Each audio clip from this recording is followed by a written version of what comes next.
Vamos mais uma vez, aos irmãos também que nos foram acompanhando, enquanto estávamos a cantar e a louvar ao Senhor. Só aqui um pouco mais à direita. Tá? Ótimo. Não sei se alguma vez os irmãos já ouviram falar de algo chamado o erro tipo 1. É uma linguagem bastante estatística, né? O erro. No dia a dia, o erro tipo 1, por exemplo, é muito conhecido na parte dos exames médicos, que é chamado o falso positivo. É a tradução na parte da medicina mais comum. Né? Fazermos um exame, dar-nos uma que é chamada uma hipótese, não é? É positivo e, ao final, com uma confirmação de um segundo exame ou um terceiro, sabemos que o resultado, ao final, era negativo. Esse seria o tipo de erro tipo 1. Né? Acreditamos uma coisa e resulta que, ao final, tínhamos outra coisa. Este tipo de erro aplica-se a muita coisa, na vida diária, estatísticas, estudos sociológicos, etc. Quando se mete ali erro de 5%, é isso, né? Que 5% do que foi apresentado pode que não seja exatamente o que foi dito, seja ao contrário. E uma das áreas que acredito que também aplica o falso positivo é na fé.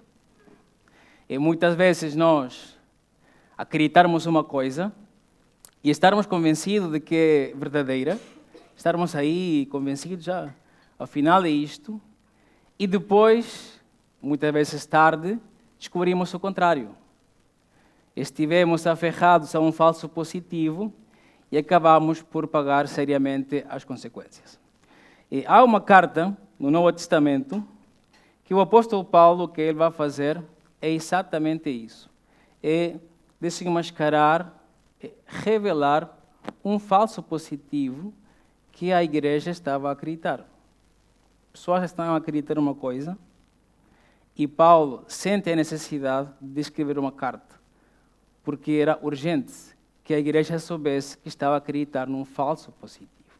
Essa carta é a carta aos Gálatas. É uma carta, pois não é assim tão grande, mas é muito rica para conhecermos, dentre muitas coisas, a teologia da salvação. Então, convido os irmãos para irmos à carta aos Gálatas, que está no capítulo número 3. E vamos ler os versículos 10 ao versículo 14.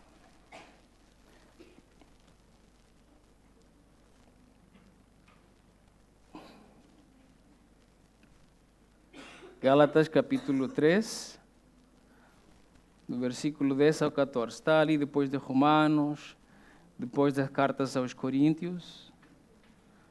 Vão chegar à carta aos Gálatas. Os irmãos ainda buscando, não há pressa. Diz assim: todos aqueles, pois, que são das obras da lei, estão debaixo da maldição. Porque escrito está: maldito todo aquele que não permanecer em todas as coisas que estão escritas no livro da lei, para fazê-las.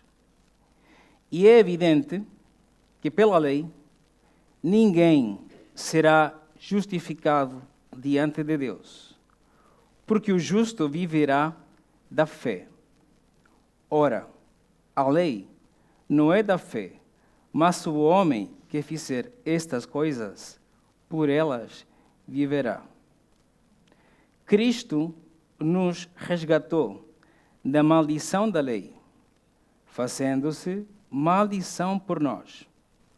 Porque está escrito: maldito todo aquele que for pendurado no madeiro, para que a bênção de Abraão chegasse aos gentios por Jesus Cristo, e para que, pela fé, nós recebamos a promessa do Espírito. A carta aos Gálatas é dividida, pois, como vocês podem ver, em vários capítulos, e uma das grandes dificuldades de estudarmos o apóstolo Paulo é que ele não mete vírgulas, por assim dizer, nos seus argumentos. Começa, a gente Passa capítulo 1, capítulo 2, e o Paulo não baixa a bola, claramente está a ser inspirado para nos levar a um ponto de clímax. Então, às vezes, não é fácil podermos entender tudo com uma pequena porção da palavra. Contudo, irmãos, há uma coisa que se pode ser entendida aqui no contexto que o apóstolo Paulo está a escrever. O falso positivo que estava a ser pregado, que estava a ser ensinado, que estava a difundir-se nas igrejas, e nesta altura, igrejas de Galácia, que era uma região romana ali, hoje seria equivalente à Turquia, estava a ser pregado que os homens, para justificar-se perante Deus, para ganhar a salvação, precisavam guardar a lei de Moisés. É muito conhecido este movimento como os judaizantes. Cristo é verdade, temos que aceitar a Cristo, mas temos que fazer também isto e aquilo.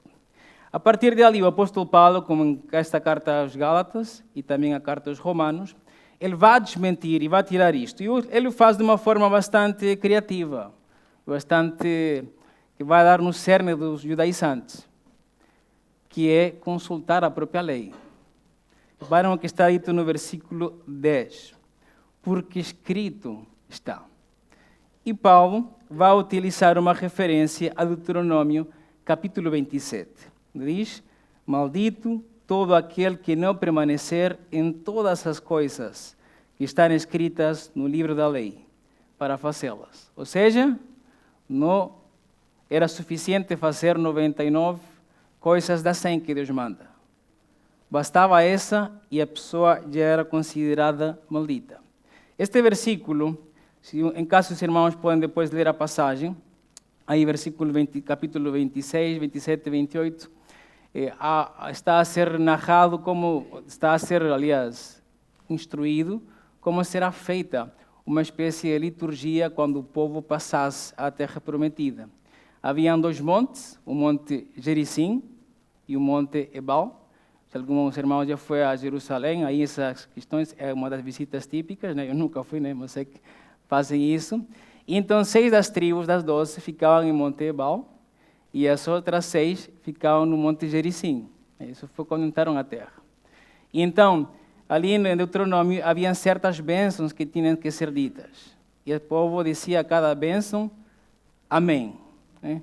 Tal coisa, amém. E havia outras maldições que também tinham que ser ditas. Maldito todo aquele que fizer isto. E o povo tinha que dizer amém. E a última maldição, com a que fechava neste momento de maldições, era exatamente esta, que está em Deuteronômio capítulo 27, versículo 26. Ou seja, em lugar de ir a dizer todas as maldições possíveis, tudo é resumido dizendo que todo aquele que não permanecer em todas as coisas que estão escritas no livro da lei, para fazê-las, será maldito. A partir de ali, irmãos, nós hoje em dia, é verdade que nós não temos, se calhar, um movimento judaizante tão forte como foi naquela altura, mas acredito que muitos de nós, com muita facilidade, podemos acreditar que, para sermos justos perante Deus, podemos fazer algumas coisas. E a maioria das religiões tem um sistema de salvação que no final, é por obras. É aí que vai, vamos dizer assim, a consumar-se o sistema de salvação das religiões. Alguns dizem que o ciclo da reencarnação é rompido somente quando a pessoa chega a ser boa. Muitos pseudo-evangélicos pregam o evangelho da prosperidade, das boas obras. Muitos liberais também evangélicos, entre aspas evangélicos, também pregam por aí. O evangelho que prega Roma é a mesma coisa. Faz A, B, C, D, E, F e Deus vai te oferecer o céu como recompensa. E qualquer sistema que nós pensemos que nos dá alguma vantagem perante Deus, nós temos que repetir o que o apóstolo Paulo diz. Maldito. É um falso positivo. Não dá para, perante Deus, ser justo, ser salvo depois da morte, por fazermos alguma coisa. É isso que o apóstolo Paulo está preocupado com a igreja em Galácia e está preocupado também o Espírito Santo hoje conosco. Que abandonemos. Não sei se algum dos irmãos poderá ter esta tendência. Ser um bom cidadão, ser um bom pai, tudo isso é bom. Mas muitas vezes podemos achar que por causa disso, Deus nos vai garantir um lugar no céu. Vamos continuar a avançar na nossa leitura. A segunda porção da passagem está versículos 11 ao versículo 12. E o apóstolo Paulo, eu vou ler rápido, sei que agora está um pouco avançado, eu peço aos irmãos paciência. Quando ele diz assim, e é evidente que pela lei ninguém será justificado diante de Deus, porque o justo viverá da fé. Uma passagem que 3 vezes é repetida no Novo Testamento. O justo viverá pela fé, ou da fé viverá o justo, aparecem em ordens diferentes. É uma porção também do Antigo Testamento. Paulo não inventou a teologia da salvação, simplesmente lhe deu um esclarecimento à luz do evento Cristo Jesus. Esta frase encontra-se no livro de Abacuque. Sei que não é um livro muito lido, não é dos mais populares no mundo evangélico, mas é um livro que tem no seu fundo o fundamento, pelo menos, da apresentação do Evangelho do apóstolo Paulo. E como surge, então, esta frase? Resulta que Abacuque, um profeta de Deus, de alguma forma indignou-se com o tempo que ele estava a viver e começa a perguntar a Deus. Com respeito, mas começa a perguntar, onde está, se começa a colocar em causa toda aquela imoralidade que ele estava a presenciar na altura. E Deus responde, só que Abacuque não estava à espera daquela resposta. Porque Deus diz assim, eu vou trazer uma nação, os caldeus, para que façam justiça. Abacuque não estava à espera disso, estava à espera que se calhar Deus fizesse um avivamento no meio do povo, se calhar enviasse mais profetas, houvesse um rei que trouxesse uma renovação na nação. E Deus disse, não, eu vou enviar os caldeus, homens que não acreditam em Deus, pelo menos não um Deus verdadeiro, vão devastar, vão fazer isto e aquilo, e é isso que tu vais pregar ao povo. E vais fazê-lo de uma forma. Vas a pegar um pedaço de madeira, uma tábua, uma tábua de madeira, e vais escrever essa profecia, vais pendurá-la. E quando as pessoas passem, vamos ver quem acredita nisso. E é ali que surge a frase, que o justo viverá da fé. Ou seja, o justo não era aquele que buscava a justiça através do que ele fazia, mas era aquele que vivia na expectativa que aquilo fosse cumprido, que é que Deus haveria de castigar o povo através dos caldeus, os mais conhecidos como os babilônios. E é ali que surge o justo viverá pela fé. Ou seja, Deus não está a dizer que as obras são más, não está a dizer que elas não devem ser obedecidas, simplesmente que não são a razão através da qual nós nos salvamos. Então, para o justo, a fé é o combustível, por assim dizer, e as obras é o resultado, não é ao contrário. A pessoa olhava para aquilo, entendia que Deus havia de castigar ao povo de Israel, e por causa dessa fé, ele vivia. Por causa dessa fé, ele fazia boas obras. Por causa dessa fé, ele tentava satisfazer o que ele pudesse da sua responsabilidade como pai, como empregado, como cidadão. Mas não ao contrário. Então, o justo viverá pela fé. É o combustível que o Senhor colocou para nós, os cristãos, é através de como Deus nos passa a salvação a nós. Depois, o apóstolo Paulo continua no versículo 13 e 14, que podemos dizer que é a parte final desta porção da Escritura. E o apóstolo Paulo agora começa a falar de Cristo pela primeira vez na carta. No capítulo. Diz: Cristo nos resgatou da maldição da lei, fazendo-se a maldição por nós. E aqui há um choque na passagem, porque o apóstolo Paulo, ele disse que unicamente podia ser maldito aquele que não cumprisse todas as coisas da lei. E a palavra nos diz que Cristo, Jesus de Nazaré, Jesus Cristo, nosso Senhor, diz que foi igual a nós em todo, menos no pecado. Então, como Cristo podia se identificar com nós pecadores se Ele não tinha feito nada errado? Resulta que na lei há uma cláusula que que Deus estabeleceu para trazer o Evangelho, que uma pessoa estar debaixo da maldição sem ter feito nada errado, sem ter cometido um pecado. E essa cláusula era única e somente uma, que a morte dessa pessoa fosse pendurada num pedaço de madeira.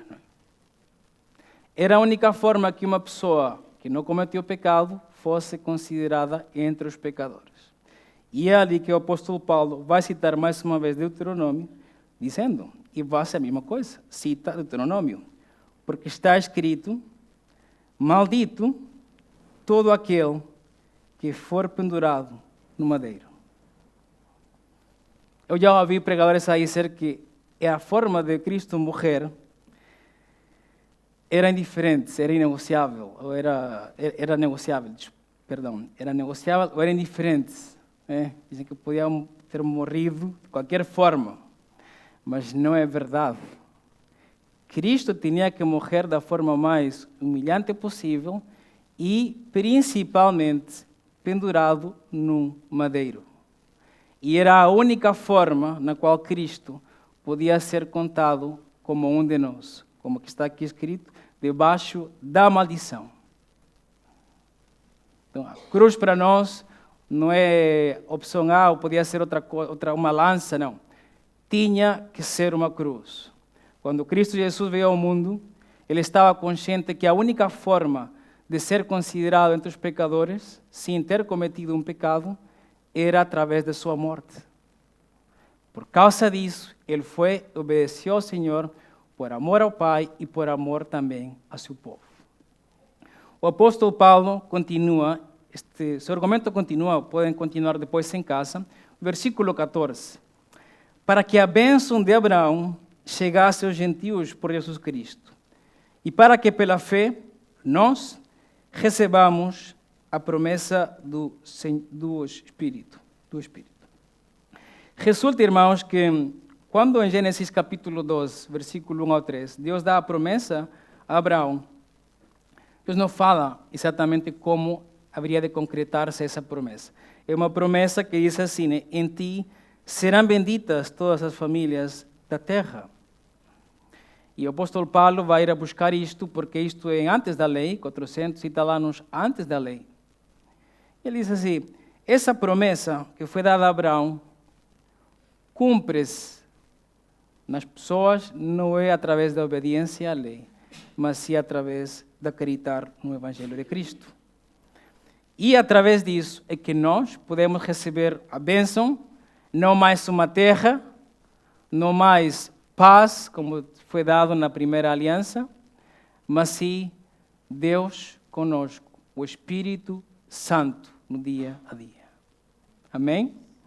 Essa é a promessa que nós acreditamos e unicamente chega a nós através de acreditarmos em Cristo Jesus, que morreu no madeiro, porque só assim era possível para tomar o nosso lugar. A partir de ali eu gostaria de convidar pessoas que estão aqui hoje, que se calhar já são cristãos, já foram batizados, já receberam a base da doutrina cristã, calhar estão na nossa igreja ou em qualquer outra igreja já há alguns anos, mas pode acontecer de darmos um passo para trás. É o que aconteceu com a igreja, plantada pelos apóstolos, mas eles voltaram aos rudimentos da lei. E pode acontecer com qualquer um de nós. Pensarmos que, mas Deus me ama, Deus me está a salvar porque eu nunca matei ninguém. Eu sou uma boa pessoa. Não faço barulho no prédio. Né? Sempre estou debaixo do limite máximo de velocidade. Pago os meus impostos à risca. e criarmos aqui uma espécie de falso positivo. O apóstolo Paulo nos volta a dizer, é através de Cristo que somos justos. Alguns de nós podemos, às vezes, nos desviarmos e voltar muitas vezes à fé que tínhamos antes. Provavelmente uma fé pseudo-evangélica. Muitas pessoas que pregam um falso evangelho.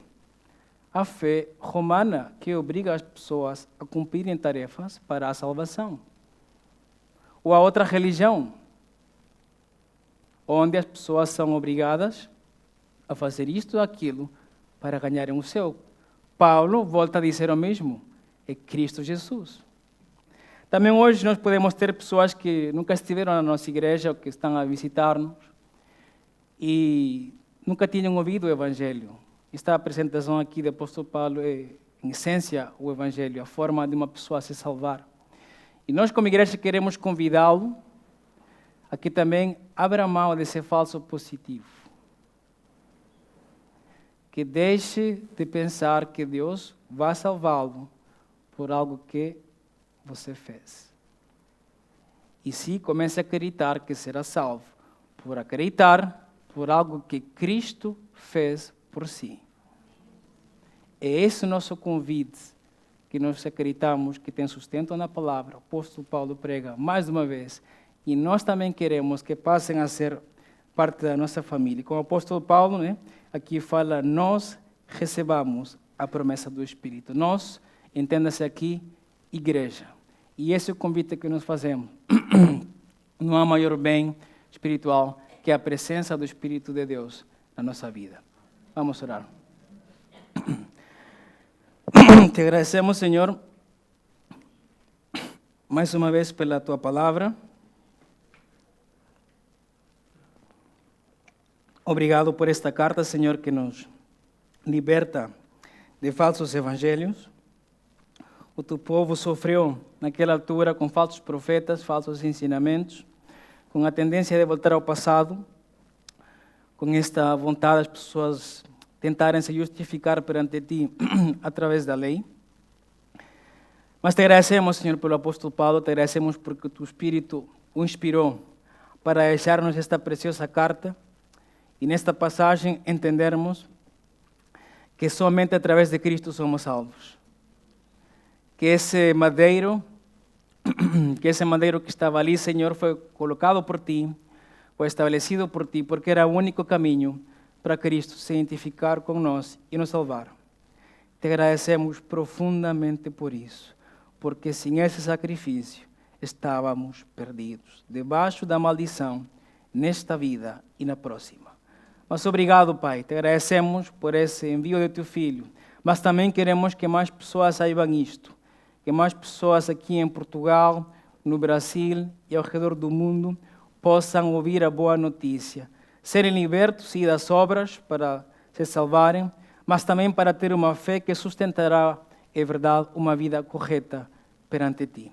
Te agradecemos, Senhor, colocamos a nossa semana perante Ti e fortalece a nossa fé para que possamos fazer boas obras neste mundo. Te agradecemos, Senhor, tudo em nome de Cristo Jesus. Amém.